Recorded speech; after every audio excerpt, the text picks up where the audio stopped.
যে দেখেন অবস্থা, পাতাগুলো পুড়ে গেছে, পাতাগুলো আগুনে পোড়ার মতো হয়ে গেছে, হলুদ হয়ে গেছে।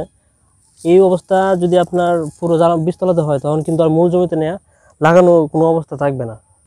আসসালামু আলাইকুম, আমি আজকে আছি একটি বীজতলাতে। আপনাদেরকে যে সমস্যাটি দেখাবো, বীজতলায় পাতা পুড়ে গেছে।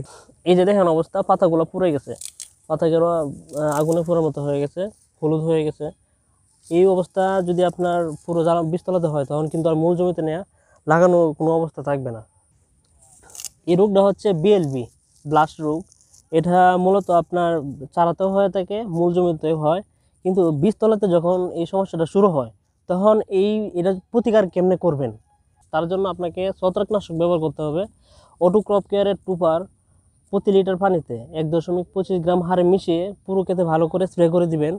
তখন 2 থেকে 3 দিন পরে আপনার পুরো ক্ষেত আবার সুস্থ সবল, সবুজ পাতা চলে আসবে কালার। তখন আপনি মূল জমিতে লাগাতে পারবেন। আজকে এ পর্যন্তই, দেখা হবে পরবর্তী কোনো কৃষি ভিডিওতে। সে পর্যন্ত ভালো থাকুন, সুস্থ থাকুন, আল্লাহ হাফেজ।